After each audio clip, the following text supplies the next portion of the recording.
That which shines forth, and gives one a sense of reality. You see, you accept a sense of reality of your experience without question. Why should you experience that which you experience as reality? Is there something out there that would give it a special sense of reality? You see how you just assume that as a given. That what you're looking for is that which you overlook because you assume it as a given.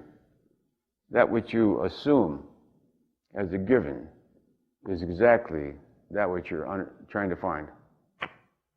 It's like you're so used to living in space that you fail to recognize space anymore. You just take space for granted. It's miraculous that one can experience anything.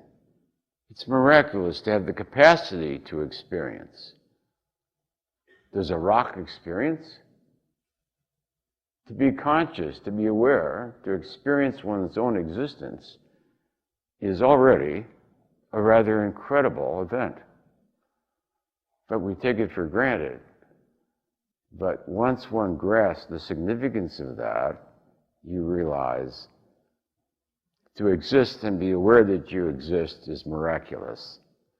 The miracle of one's own existence. Of thee, O Lord, I am. Without God, you would not exist. And the source of one's existence is not different than the core of that which you are.